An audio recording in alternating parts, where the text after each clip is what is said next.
Mesdames, Messieurs, bonjour, bienvenue à votre émission Alma en mouvement.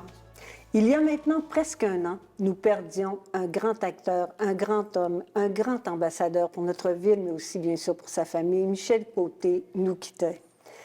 Et ça a été une perte, je dirais, d'une immense tristesse. Et évidemment, la ville d'Alma voulait s'assurer de garder un souvenir impérissable de Michel Côté. Et pour ce faire, nous vous avons annoncé il y a quelques jours la réalisation d'une fresque qu'on appelle une fresque monumentale pour conserver l'âme de ce grand acteur. Avec nous aujourd'hui, pour en parler plus longuement, pour parler de Michel, je reçois l'un de ses frères, Danny Côté. Bonjour. Bonjour, Danny, ça va bien? Oui, ça va bien. Je suis très contente, Danny, que tu aies accepté notre invitation. C'est un immense plaisir de te recevoir. Bien, merci à vous et merci à la Ville d'Alma de nous donner la possibilité d'être ensemble. Bien oui. Aujourd'hui, parce que ça va être, je pense que ça va être le fun. On va pouvoir partager ensemble. Tout à fait. Merci beaucoup à toi et les conseillers de nous inviter ici à cette belle rencontre. Ça nous fait plaisir. Puis écoute, Danny, je parlais d'entrée de jeu, je disais comment Michel, c'était un grand homme, Michel, c'était un homme qui avait des valeurs tellement profondes, puis c'était un homme de famille, parce que moi, je l'ai entendu souvent parler de vous autres, ses frères, sa mère, Janine, ton père. Tu sais, Michel, c'était vraiment quelqu'un de très, très enraciné. Non, absolument. Mon frère, tu sais, il faut toujours se rappeler d'où ce qu'on vient, hein, parce qu'on est né dans une famille journalière. On veut pas, il n'est pas né dans une famille grandiose. Ça fait qu'il a fallu qu'il fasse ses preuves toute sa vie. Puis il a fallu aussi qu'il soit proche de nous, puis de nous reconnaître, puis de reconnaître son image avec toute la popularité qu'il a eue. Mais quand tu commences, tu ne le sais pas. Ouais. Tu ne sais pas que tu vas être une vedette. C'est vrai. Fait que, bon an, mal an, fait qu'à un moment donné, quand je dis tout le temps, on se parlait souvent, parce que dans le travail que je faisais aussi, on se commentait, puis on disait, tu sais, des fois, là, il faut saluer tout le monde en montant. Quand on fait une ascension soit dans la hiérarchie, soit au niveau védétariat, il faut saluer notre monde pour pouvoir, si jamais il y a des bad luck, on redescend. C'est toujours plus facile de saluer notre monde en descendant. Ça fait moins mal. Ça fait moins mal. Oui, parce que Michel, on le dit, il avait des grandes valeurs. C'était un homme, d'abord, c'est un homme fier. Comme nous, Alma, on le sait comment les gens d'Alma sont fiers. C'est un homme généreux aussi. Et c'est un homme humble, qui a eu une immense carrière, tellement prolifique. Tu sais. Oui, c'est vraiment particulier parce que c'est un petit gars d'Alma. Là. Oui. Parce que si on se rappelle, en années 70, partir d'Alma pour aller à l'université, qu'on appelle à l'École nationale de théâtre, c'était pas peu dire. Là. Parce que tout le monde qui était au classique dans ce temps-là, c'était soit avocat, soit notaire ou soit docteur. Ouais. Que lui parte puis dire à maman, à papa, je m'en vais étudier le théâtre. Fait que là, mes parents... Fait que tu comprends que là, il a eu besoin de nous autres, il a eu besoin de mes parents, toujours pas trop argentés. Oui. Fait qu'ils ont tout fait pour pouvoir le rendre heureux, puis pouvoir pousser sa carrière à l'école, puis sortir. Il était très, comment dirais-je, oui, c'est un grand acteur, mais c'est un leader, puis c'était quelqu'un qui est quand même, au niveau, il y a la bosse des affaires aussi. Oui. C'est un administrateur aussi. Absolument. Il est très reconnaissant, puis il est très aimé. Tu sais, c'est incroyable, tout l'amour que les gens lui portaient, tout le Québec. Particulièrement nous autres, bien sûr, on était très fiers de ça. Il y avait un charisme qui... je suis pas capable de te dire pourquoi il y avait un charisme comme ça, mais partout ce qu'on pouvait passer, c'était pas simple. Tu sais, on disait tout le temps, c'est pas évident de partager ton frère aussi au peuple québécois, là. Parce qu'on n'était pas capable, nous, d'aller, mettons, on dit, on va au crapaud. Je dis au crapaud. On n'était pas capable d'avoir une conversation de frères ou de la famille, s'il fallait le faire à l'extérieur. Mais ça, regarde, ça fait partie de la relation de la gloire. Parce qu'il disait tout le temps, quand je sors, il faut que je m'attende à ça. C'est vrai.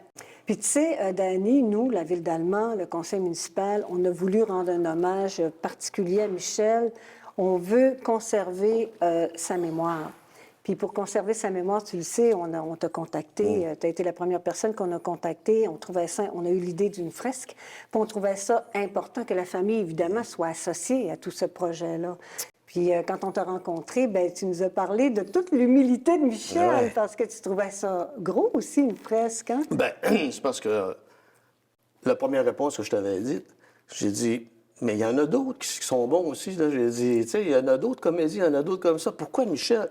Puis tu m'avais répondu parce que c'est un gars qui est quand même humble, puis il mérite d'avoir sa place là. J'ai dit, nous, ça va être un privilège, puis vraiment un honneur de pouvoir regarder cette fresque-là le restant de nos jours. Oui. Puis quand on a parlé aussi aux enfants à Montréal, c'était wow! Parce que, tu sais, à Alma, qu'il y a une fresque, je suis pas sûr qu'on en a beaucoup, là. C'est une première. Fait C'est une que, première. tu comprends? Fait que pour eux, ils sont habitués dans les grandes villes, mais à Alma, qu'il y a une fresque de leur père, c'était vraiment quelque chose d'extraordinaire. Reconnaissant de toute la vie qu'il a vécue aussi, de la carrière qu'il a eue, de la famille, de ses racines, tu sais, c'est tellement des belles valeurs. Oui, puis il était fier de ses enfants aussi. Là. Fier de ses enfants. Puis, tu sais, en parlant de ses enfants, nous, on a eu l'opportunité, la chance, le grand bonheur de travailler avec Maxime Lefebvre, tout au long du processus, parce que c'est un processus qu'on voulait d'abord. D'abord, on voulait travailler avec la famille, parce que ce qu'on va livrer, on veut que ça vous...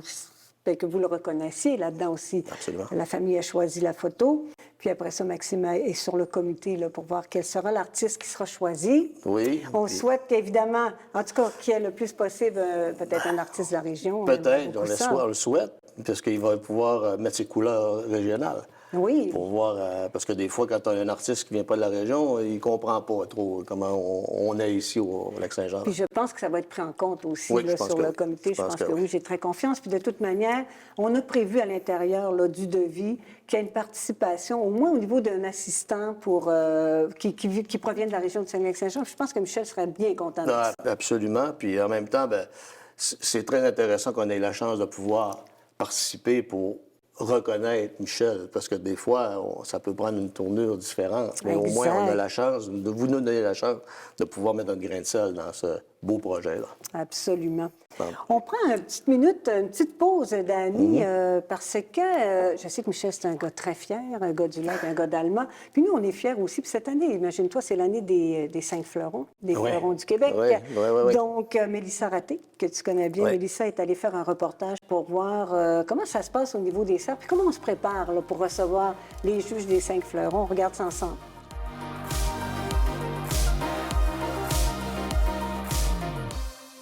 Aujourd'hui, on vous amène aux serres Belle de Jour, situées à Saint-Nazaire, évidemment, pour vous permettre d'en savoir un petit peu plus sur toutes les étapes de création en vue de la prochaine saison estivale. Et vous allez voir que ça travaille assez fort. D'ailleurs, je vais donner un petit coup de main, moi aussi, je vais aller les aider.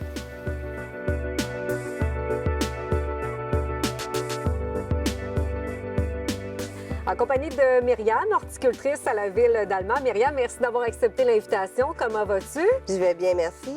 On peut dire que c'est un travail qui s'échelonne sur une année au complet pour vous autres. Même si l'été est fini, là, on recommence pour la nouvelle saison estivale. Oui, dès le mois de septembre, nous, on commence la planification des fleurs. On a des plans avec les plates-bandes, avec la quantité de fleurs qu'on a besoin dans chacune. On va faire nos commandes. Durant l'automne, ils vont être envoyés en appel d'offres. Oui. Et après ça, durant tout l'hiver, une fois qu'à partir du mois de janvier, février, ils vont commencer à les produire. Nous, à partir de là, on revient aux serres, on va les vérifier toute l'année pour pouvoir les planter à la mi-juin. Après la première pleine lune de juin. C'est ce que je partais pour te demander. Il y a la fameuse première pleine lune. Et là, aujourd'hui, on se retrouve aux serres Belle de Jour. Oui. On voit un peu là, le travail qui a été fait dans les dernières semaines. Fier du résultat, mais c'est beau. Oui, merci. J'aime les couleurs. Ah, c'est gentil. On a fait un peu changement. Oui, on est dans les teintes de bleu, le mauve. Oui. On a du blanc, on va avoir du jaune,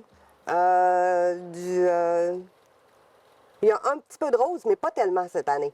Puis qu'est-ce qui fait que vous allez choisir telle ou telle sorte de plante, de fleurs? Est-ce que d'année après année, vous faites un résumé, un constat, puis vous y allez selon les classiques?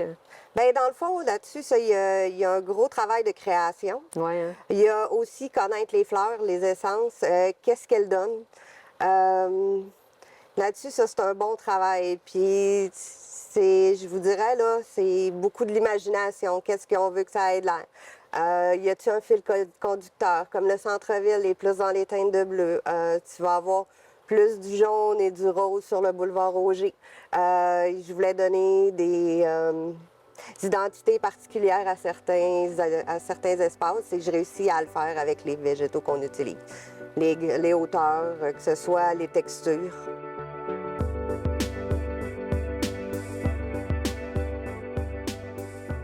Dans le fond, ton aménagement est déjà fait sur l'ordinateur pour en arriver à, Oui. après ça, planter ce qu'on veut. Moi, je vais le faire autant en dessin qu'avec l'ordinateur. Je OK. vais utiliser l'ordinateur.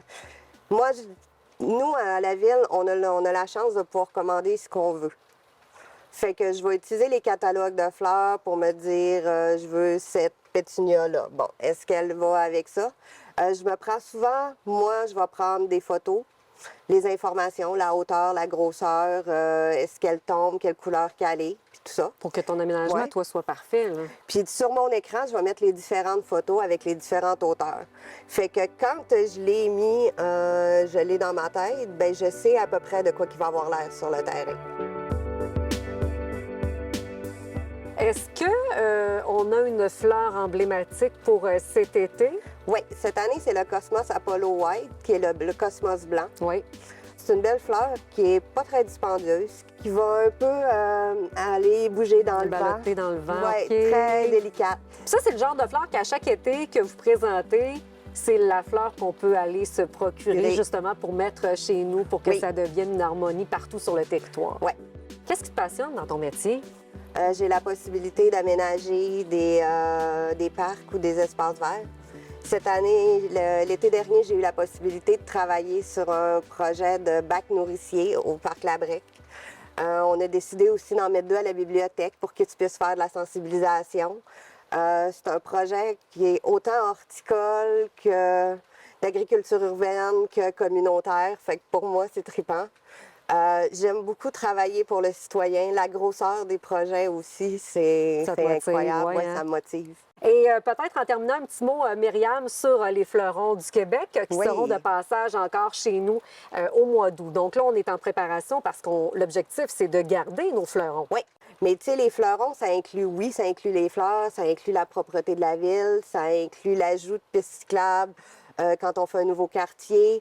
Quand on travaille, que la ville, il y a des choses que vous savez pas, mais on travaille aussi beaucoup avec le communautaire, les écoles. Ouais, hein. Puis si vous voulez nous aider, chaque citoyen, ce qu'il peut, c'est entretenir sa parcelle, faire que ce soit fleuri, que le terrain soit propre, puis qu'il prenne soin à nos aménagements.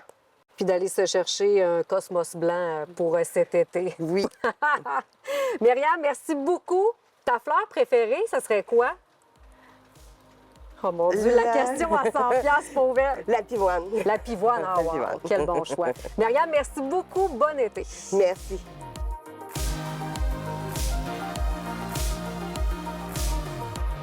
Non, mais attendez, là, c'est parce que Mme la mairesse m'a clairement dit qu'elle voulait avoir des marguerites cet été dans les plates-bandes. Bon, laissez faire, je vais aller y porter moi-même. Non, mais avouez que c'est beau, hein? Bon choix, Mme la mairesse.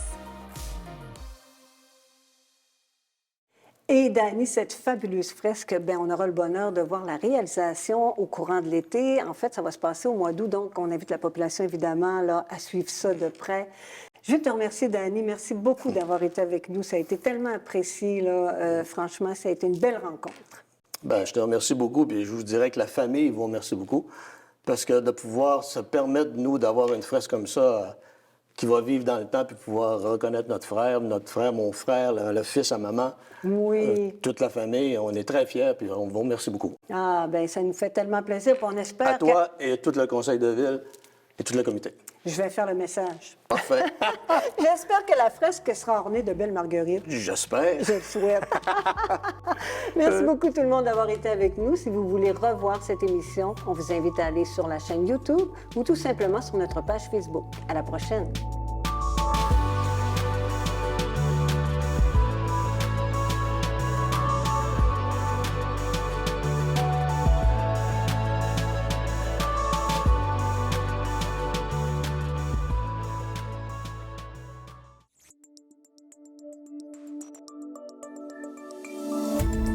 Cette émission d'Accès est appuyée par Cogeco et est rendue possible grâce à la collaboration de la communauté avec Nous TV.